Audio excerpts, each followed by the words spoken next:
कृषी मंत्री विधानसभेमध्ये रमी खेळत असल्याचा व्हिडिओ समोर आला। त्यावरून कृषी मंत्री कोकाटेंविरोधात संतापाची लाट उसळली। विरोधकांनी कोकाटेंच्या राजीनाम्याची मागणी लावून धरलेलीच आहे, पण आता एका शेतकऱ्यानं सुद्धा गांधीगिरीच्या मार्गाने कोकाटेंचा निषेध केलाय। तर कोकाटेंना थेट 5,500ची मनी ऑर्डरच त्यानं पाठवून दिली आहे।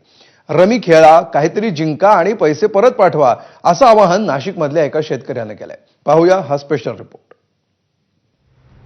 वादग्रस्त वक्तव्य आणि वर्तनाने नेहमीच वादात अडकणारे कृषी मंत्री माणिकराव कोकाटेंवर आता कारवाईची टांगती तलवार कायम आहे। मंत्रिपदाचा राजीनामा घेतला जाणार की खातं बदललं जाणार असा सवाल उपस्थित झालाय। सोमवारी किंवा मंगळवारी अजित पवार त्यांची भेट घेत फैसला करणार आहेत। मंत्र्यांनी वागताना बोलताना तारतम्य बाळगावं अशी कानउघडणी अजित पवारांनी केली।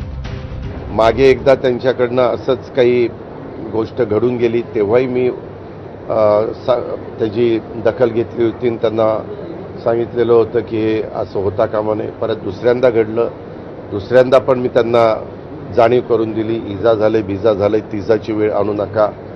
परंतु आता ह्या बाबतीमध्ये ते म्हणतायत मी ते करतच नव्हतो। नक्की काय आहे हे निष्पन्न होईलच। मी सोमवारी मी आहे का नाही, सोमवारी मी असेल तर सोमवारी, नाही तर मंगळवारी त्यांना बोलून त्यांच्याशी समोरासमोर चर्चा करणार आहे आणि त्याच्यानंतर मी काय तो निर्णय घेणार। दरम्यान राज्यातील मंत्र्यांच्या वर्तनाबाबत मुख्यमंत्री फडणवीस यांनी मित्रपक्षांकडे नाराजी व्यक्त केली आहे। 8 मंत्री टार्गेटवर असल्याची माहिती समोर येते। त्यात पहिलं नाव कोकाटेंचं असल्याचं बोललं जात आहे। मी गेल्या काही दिवसापासून सांगते की या मंत्रिमंडळातले 4 मंत्री जाणार आहेत। संजय शिरसाट एक मंत्री आहेत मला वाटतं, त्यानंतर माणिक कोकाटे, योगेश कदम यांचं नाव त्यात जोडलं गेलेलं आहे।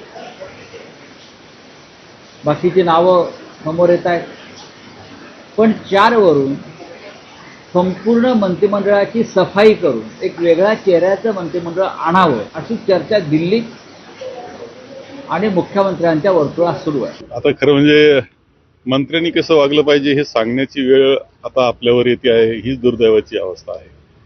आणि माणिकराव कोकाटे चुकले हे जरी मान्य करतोय आपण सगळेजण, चुकले ते नाही ते वक्तव्य केलं किंवा त्यांचा जो व्हिडिओ आला, परंतु त्यातले किती आता जे मंत्रिमंडळ आहे त्यातले अनेक मंत्री ज्या पद्धतीने घोटाळे घालतायत, अनेक स्कॅन्डल त्यांचे पुढे येत आहेत, काही दाबले जात आहेत, मुख्यमंत्री त्यांना पांघरून घालण्याचा प्रयत्न करतायत। माणिकराव कोकाटेजींबद्दल जो व्हिडिओ माझ्या समोर दाखवला गेला त्याची निश्चितपणे गंभीर नोंद आम्ही घेतलेली आहे आणि परंतु या संदर्भातली संपूर्ण सत्यता जाणून घेणं आवश्यक आहे आणि त्यामुळे या संदर्भातली चौकशी करून सत्य नेमकं काय आहे याची पूर्ण माहिती घेतल्यानंतर योग्य कारवाई आपण करू। दरम्यान धुळ्यात कोकाटेंच्या ताफ्याला काळे झेंडे दाखवण्यात आले।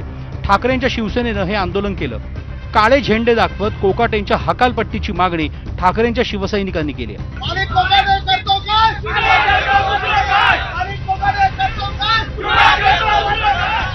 दुसरीकडे निफाडच्या एका तरुण शेतकऱ्याने कोकाटेंना चक्क 5,550 रुपयांची मनी ऑर्डर केली। माझ्यासाठी रमी खेळा, काहीतरी जिंका आणि मला पाठवा अशी उपरोधिक मागणी योगेश खुळे यांनी केली आहे। खुळेंच्या शेतात पाणी साचल्याने सोयाबीनची पेरणी त्यांना करता येत नाहीये, त्यामुळे आणलेलं सोयाबीनचं बियाणं विकून त्यांनी हे पैसे उभे केले आणि कृषी मंत्र्यांना पाठवले।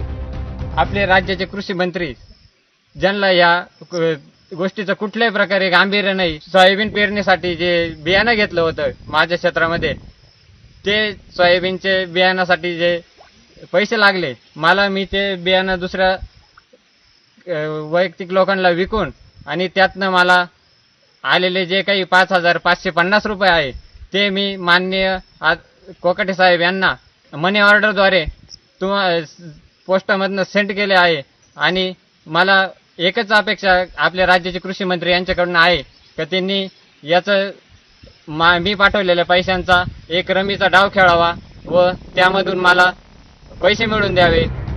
सोमवारी किंवा मंगळवारी काय कारवाई होते याकडे महाराष्ट्र लक्ष ठेवून आहे। दुसरीकडे रस्त्यावरही कोकाटेंविरोधात आंदोलनं सुरू आहेत, त्यामुळे कोकाटेंच्या अडचणी वाढतच असून सरकारवर कारवाईसाठी मोठा दबाव असल्याचंच दिसतंय। ब्युरो रिपोर्ट, ABP माझा।